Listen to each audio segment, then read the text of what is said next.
Hello students, how are you? Hope you're very well at home. I know you must be, and you should be actually, because I know it's a busy month for you all. Why is it busy? Because I think most of the schools have started the examinations, some have even completed, some are in the mid of examinations, some are going to have examinations. So a busy week related to your school examination, and there must be a little bit of stress. So especially in these times, you should be taking care of your health very well, not sitting at one place. After your classes are complete, just roam around, let your blood circulate well, eat healthy food, ताकि आप सारे stress को manage कर पाएं. ठीक है, please be away from mobiles and these gadgets for some time after your school classes are over, because that would put more stress on your body, and stress ultimately comes out as some kind of pain or some kind of other ailment. ठीक है, तो आप अपना ध्यान रखें. पिछली बार हमने chapter start कर दिया था why do we fall ill, and I am not going to take a very long lecture today because आपकी स्कूल एग्जाम्स ऑब्वियसली स्टार्टेड है, and this chapter is not definitely a part of your first school examinations. ये बाद में आएगा, तो मैं थोड़ा बहुत आपको इस चैप्टर के बारे में और बता देती हूँ. We had started the topic on vaccine. I was telling you why is the world worried about getting a vaccine soon, and how do vaccine help. So I told you vaccine is a suspension, or it is prepared for a certain disease. जैसे हम corona virus का vaccine ढूंढ रहे हैं, तो उसमें क्या होता है, उसी डिजीज के वीकेंड या किल्ड माइक्रो ऑर्गेनिजम्स होते हैं जो आपकी बॉडी के अंदर डाले जाते हैं, and then they are induced in your body. Why? Because it will induce the production of antibodies, so your body becomes prepared to face any live virus or microorganisms which may later on invade your body. तो आपकी body ready करने के लिए vaccine दिया जाता है. और it was first discovered by an English physician called Edward Jenner in the year 1796. उन्होंने फर्स्ट टाइम इस चीज के बारे में सोचा कि व्हाट इज अ वैक्सीन. वो ख्याल किसको आया? सबसे पहला एडवर्ड जेनर है. और 1796 में actually he first started to put his thinking into action.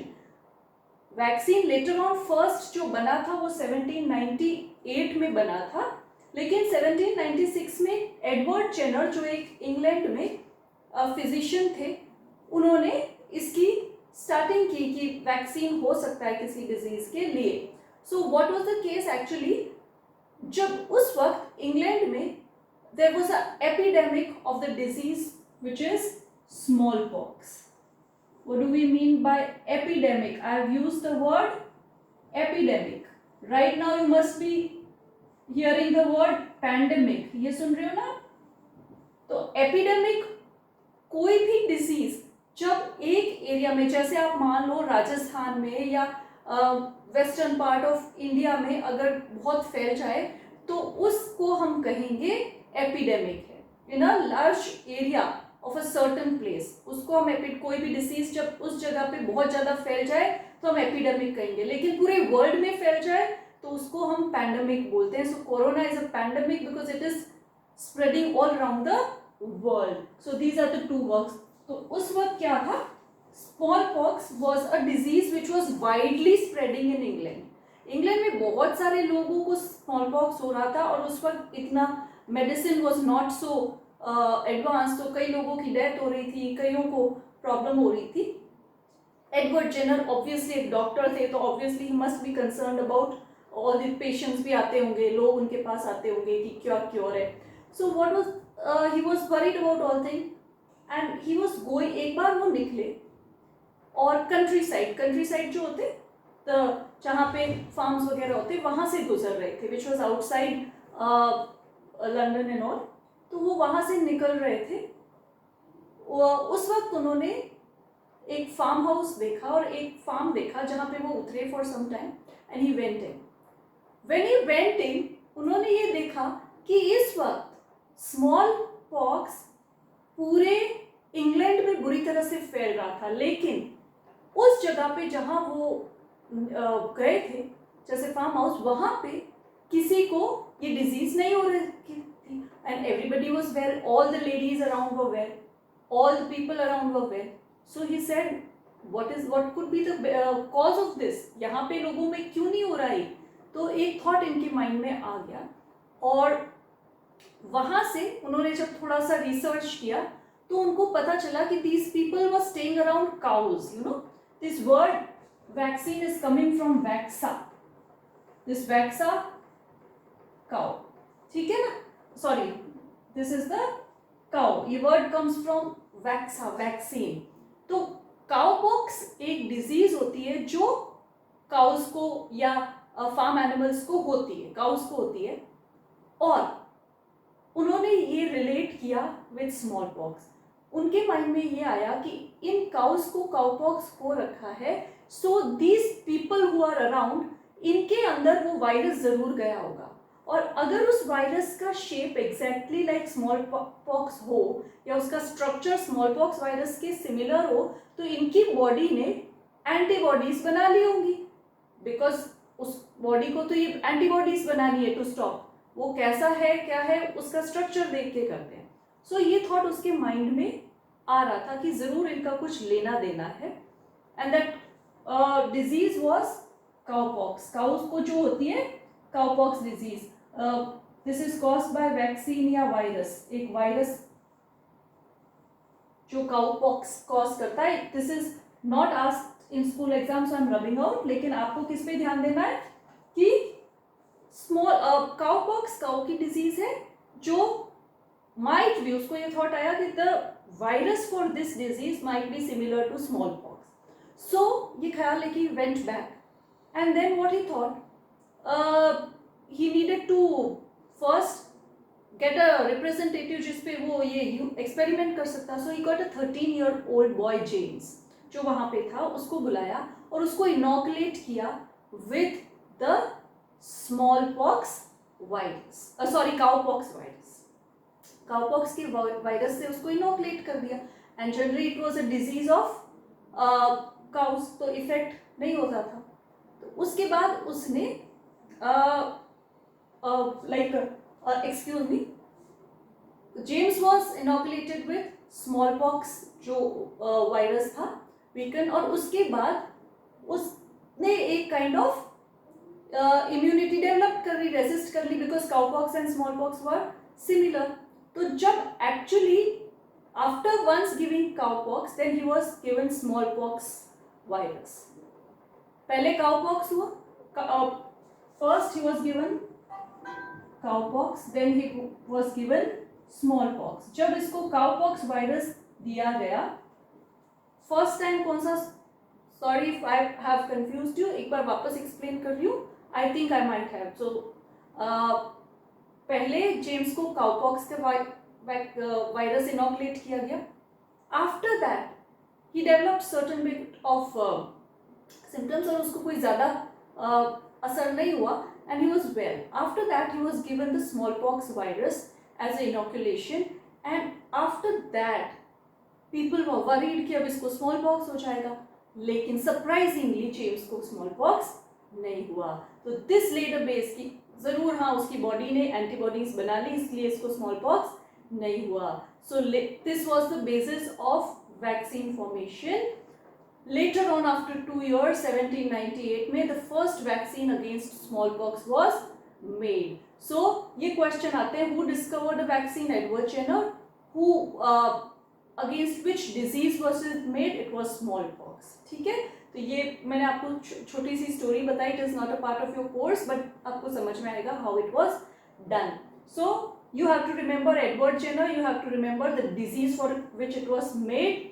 Year, I think कभी कभार पूछ ले तो, otherwise it's not given in NCERT, so you need not worry.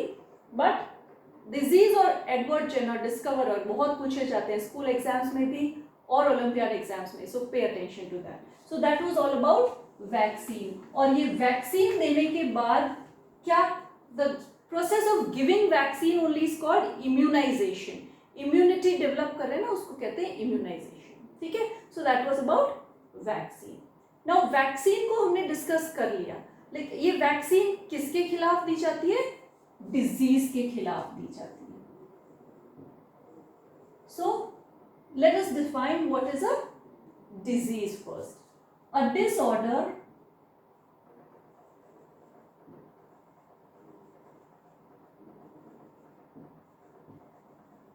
body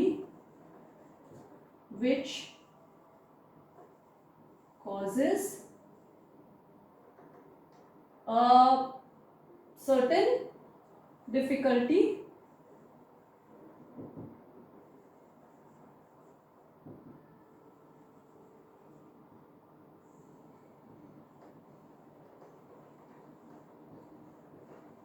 physical body functioning. इसको हम ऐसे भी कह सकते हैं dis ease, when the body is not easy, a disorder in the body or a dysfunctioning in the body which causes certain difficulty in normal physical functioning, normal functioning of the body। जब इंसान easily normal bodily functions नहीं कर पाता, we can say उसको कोई disease हो गया है, ठीक है। लेकिन ये मैंने डिजीज का तो आपको बता दिया, डिसईज। अब किसी को अगर मान लो कह दिया जाए कि चलो there is a person who is having no disease in the body, ठीक है, ऐसी कोई फिजिकल डिफिकल्टी उसको नहीं है या ऐसा कोई डिसऑर्डर नहीं है उसकी बॉडी में जिसकी वजह से हम कह सकते हैं कि ये डिजीज है, लेकिन उस पर्सन को क्या हम हेल्दी कह सकते हैं? We generally associate these terms, no? कि एक पर्सन हेल्दी है मतलब उसको डिजीज नहीं है। So let us discuss that topic more. Disease, I said, a disorder or a condition of the body, a condition of the body when physical functioning is not proper, or a condition when our body is not functioning as it should normally, उसको हम disease कह सकते हैं। लेकिन क्या is a person who is not having any disease called healthy? We generally associate a healthy person and a disease free person. उस person को हम disease free तो कह सकते हैं लेकिन healthy नहीं कह सकते। Why? Because according to WHO, the definition of health is, or a person is called healthy if he is physically, emotionally and mentally and socially well. अगर ये तीनों aspects पे he is well, only then a person can be called healthy. So what is health? A condition when a person is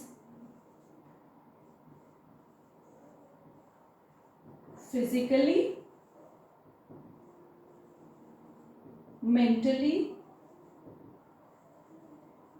and socially well or fit, you can say.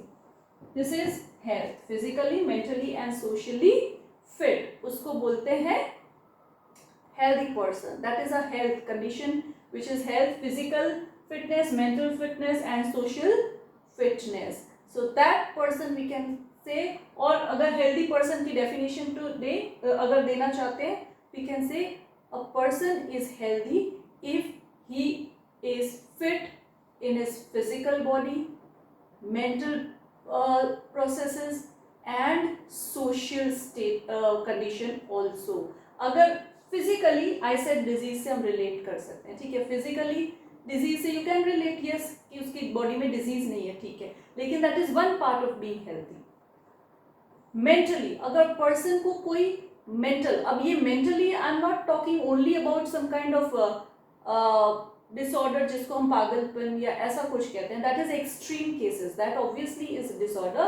लेकिन person अगर is facing some kind of depression, some kind of anxiety, some kind of phobias, तब भी वो normal life नहीं जी सकता, तो उसको भी हम healthy नहीं कह सकते. And third, socially. अब socially क्या होता है? Humans are social being. जैसे हम लोग we are social people ना, socially हम एक society में रहते हैं. So the word social comes from society, human race. हम ऐसे अलग थलग अकेले नहीं सर्वाइव कर सकते. So man is a social animal. और अगर एक पर्सन फिजिकली फिट है, इमोशनली भी स्ट्रांग है, लेकिन सोशल कंडीशन में के अकॉर्डिंग नहीं चलता, जैसे अगर लोग कहते हैं कि वी शुड मेंटेन हाइजीन और वो कहेगा कि नहीं मैं तो यहाँ पे कचरा डालूंगा, that becomes socially unfit. If a group of people are fighting for a cause and someone says नहीं ये सब I will go against it, then that becomes socially well fit. जब उसकी हर जगह पे he is not being able to adjust or he is not being able to live up to the expectation of society, तब भी उस person को हम healthy नहीं कहेंगे. ठीक है? So when a person is physically, mentally and socially fit, then we can say he is healthy. So that is the definition of health. So being disease free only is not a condition for being healthy. तीनों aspect से healthy होना जरूरी है. ठीक है? So that was a definition given by WHO, World Health Organization. अभी तो आपने उसके बहुत सुन रहे होंगे because it is in news all the time, right? So that is about health and diseases. When I'm talking about health, health को आपके chapter में थोड़ा सा एक्सप्लेन कर रखा है. Health can be personal health. Personal health. What do we mean by personal health? ये तो आप जानते हैं कि मैं अगर अपने आप का ध्यान रखती हूँ, जैसे मैं आपको हमेशा कहती हूँ कि take care of yourself. That becomes personal health. You maintain hygiene. You take good food. You exercise well. You maintain your all the body processes properly. जो भी चीज़ food necessary आप लेते हैं, you take proper sleep on time. You have regular habits of sleeping and getting up on time. तो ये सारी चीज़ें आप ध्यान रख रहे हैं, तो आप personal health का ध्यान रख रहे हैं. So personal health is related to an individual, and a person alone can take care of his health. That means we can say personal health is an individual health. And one person can take care of his own self. That is personal health. दूसरी बात आ जाती है community health. अब ये community health से हम क्या समझते हैं? See, community हमारी जैसे society है या हमारा group of friends है या जो भी शहर है, वो उसमें जितने भी लोग रहते हैं, उन सबकी health का ध्यान रखना is maintaining community health. तो एक तरीके से one person can contribute to community health. How? He can take care of himself. जो हर person अपना ध्यान रखेगा तो वो community health को ultimately तो help कर रहा है. लेकिन community की health maintain करने में one person alone cannot maintain the whole. वो अपना ध्यान रख सकता है, लेकिन अगर दूसरे ध्यान नहीं रख रहे तो problem हो जाएगी, right? So that comes the role of government. आपने देखा होगा कि जैसे ही lockdown हुआ, then people were sanitizing, spraying chemical all around the cities, sanitization कर रहे हैं. Why is government taking up that initiative? To maintain community health. और ये इसमें government bodies also come into action. So community health person can maintain by taking care of himself and his surroundings, and then government bodies come into action. Like आपने ये तो अपना corona virus वाला pandemic है, इस वक्त तो आपने लाइव देख ही लिया होगा, बट अदरवाइज ऑल्सो जैसे आपने पल्स पोलियो प्रोग्राम्स ये देखे होंगे, पोलियो को एराडिकेट करना है ना, ये सब चीज़ें आपने टीवी पे देखी होगी.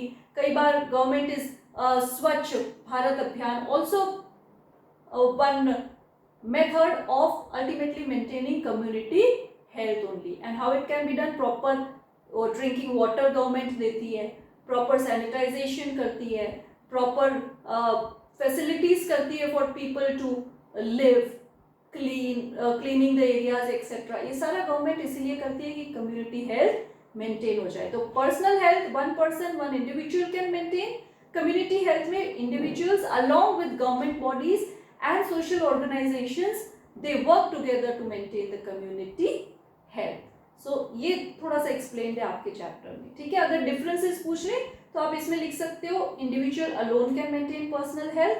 हाउ, फिर सेकंड पॉइंट आएगा how, by taking proper diet, doing proper exercise, taking good sleep, वो सारा आप लिख सकते हो. कम्युनिटी हेल्थ में आप लिखोगे person can contribute by taking care of himself and his surroundings.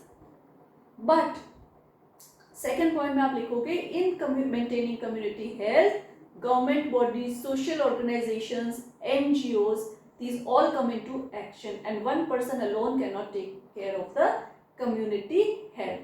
फिर आप पर्सनल हाइजीन में ये भी लिख सकते हो कि one can take proper sanitisation for himself, good food, वो तो आपने लिखा.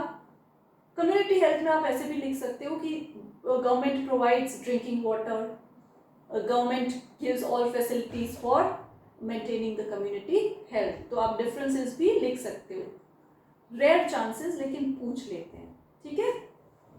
सो that was about community health and personal health. Disease, as I told you, a disorder और a condition of not being physically fit, physically well, that is disease. Simply आप ऐसा भी definition लिख सकते हैं. Disease is a condition of not being physically fit or having a disorder in the body in which a person is not able to do normal bodily functions properly. ठीक है, ये आप definition लिख सकते हैं.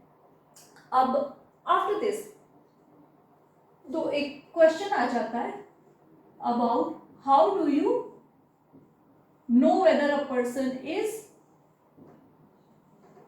having some kind of disease. That can be by symptoms and signs. ये question भी आता है, what is difference between symptoms and signs. अब किसी को कोई प्रॉब्लम हो रही है नॉर्मल बॉडी फंक्शंस में, तो उसको कई बार कैसे पता चलता है हमको कि हम we are not well. If we are doing all the activities properly तो हमें पता नहीं चलेगा, लेकिन कई बार ऐसा लगता है कि बहुत ज़्यादा थकान लग रही है, या suddenly you develop a fever, you may have a sore throat, you may have some kind of inflammation, some kind of headache you may have. कुछ ना कुछ आपको symptom आता है, उससे आपको पता चलता है कि yes there is some kind of disease in the body.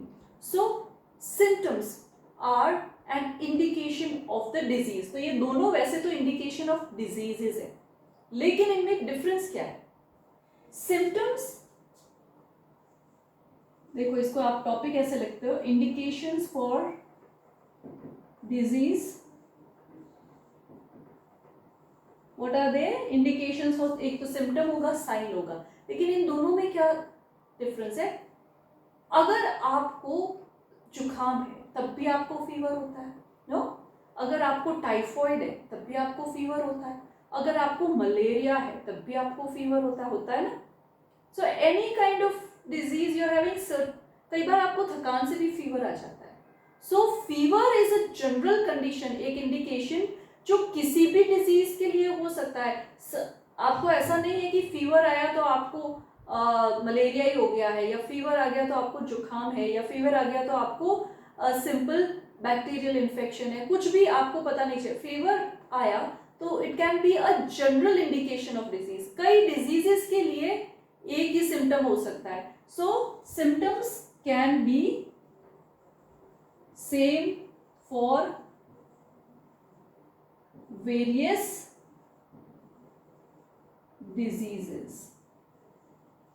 जैसे for example you can say fever या हेडेक. हेडेक आपको कब हो सकता है? स्ट्रेस से भी हेडेक हो सकता है, आपको फियर से भी हेडेक हो सकता है, या आपको मलेरिया होगा तब भी हेडेक हो सकता है. ठीक है, फीवर का भी वही है. तो दोज आर सिम्टम्स, एक जनरल इंडिकेशन है. Symptoms are general indications of diseases and they can be same for many diseases. ठीक है. अब साइन, जब आप डॉक्टर के पास जाओगे, आप कहोगे कि फीवर आ रहा है बहुत तेज, तो डॉक्टर आपको पूछेगा कि आपको और क्या कंडीशन.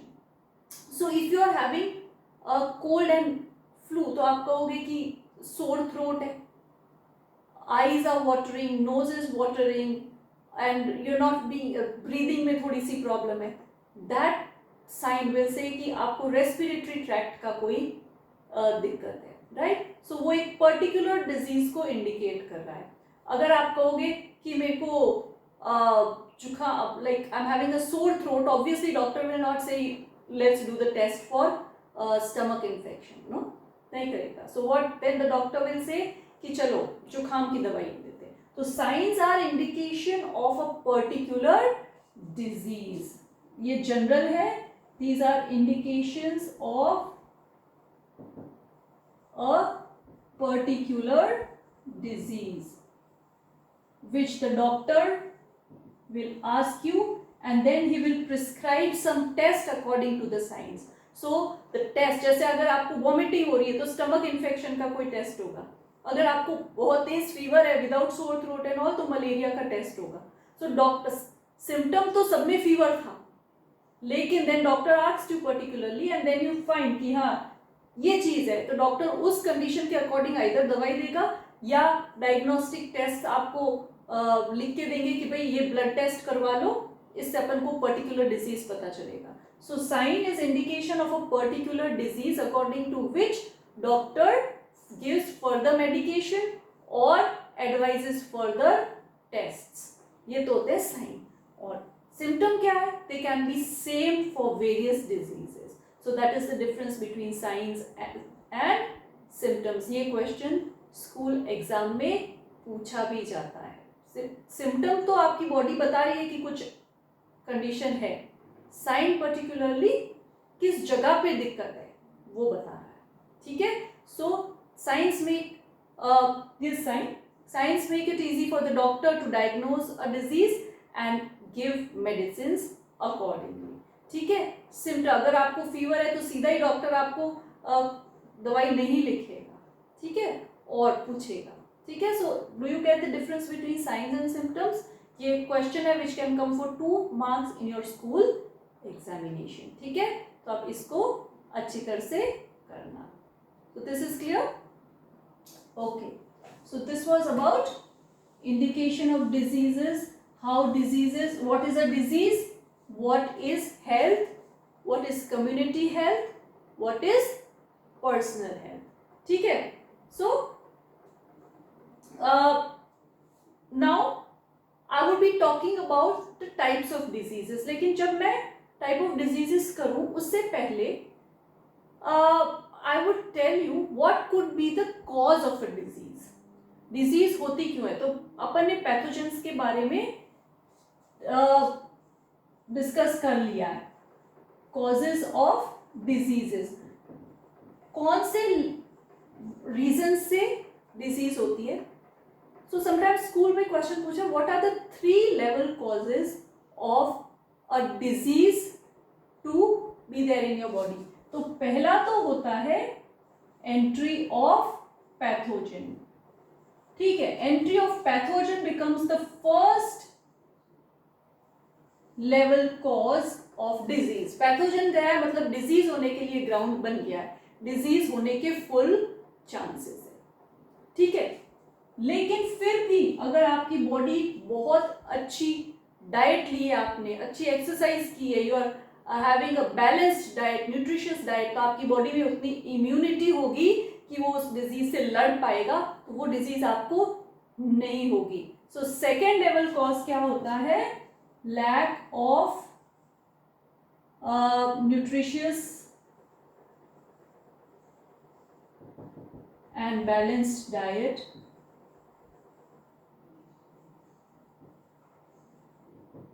लो इम्यूनिटी. इसकी वजह से ये अगर लो इम्यूनिटी है तो फिर इस पैथोजन को अच्छी ग्राउंड मिलेगा टू मैनिफेस्ट और टू एक्सप्रेस इटसेल्फ. और थर्ड, अगर आप ये दोनों हो गया है या आपकी इम्यूनिटी अच्छी भी है लेकिन आपको पब्लिक सर्विसेज प्रॉपर नहीं मिल रही, जैसे आप अपना पर्सनल ध्यान तो रख रहे हैं लेकिन गवर्नमेंट कम्युनिटी हेल्थ का ध्यान नहीं रख रही, lack of drinking fresh and clean drinking water है, तो ऑब्वियसली फुल चांसेस हो जाएंगे डिजीज होने का. आप पैथोजन नहीं भी होगा लेकिन आप वो कंडीशन यूज करेंगे तो पैथोजन जाने के चांसेस है. So the third level cause of manifestation of disease is lack of public services like clean drinking water, like proper sanitization, like any kind of dirtiness around. तो अगर वो है, public services proper नहीं है, तब full chance बन जाता है for a disease to occur. तो ये स्कूल में एग्जाम में पूछा जाता है, what are the 3 level causes of diseases. तो आप पहला लिखेंगे एंट्री ऑफ पैथोजन, सेकेंड लिखेंगे lack of nutritious diet and balance diet and low immunity, and third आप लिखेंगे lack of public services like clean drinking water,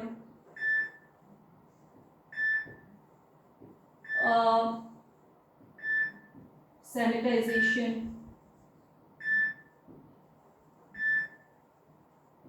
poor sanitization etcetera. ठीक है, तो ये क्वेश्चंस आ सकते हैं स्कूल में. So please memorize that. तो आज के लेक्चर में मैं इतना ही करवाती हूँ because you need to prepare for your school exams also. तो हमने जितना डिस्कस किया है एक बार आप प्लीज अच्छी तरह से पढ़ लेना. कुछ समझ नहीं आ रहा है मुझसे पूछ लेना. अब in the next lecture we will move further on with this topic. Till then prepare well for your exams, take care of your personal health properly, and proper rest, proper sleep, everything. Do well in life. Till we meet next time. Thank you.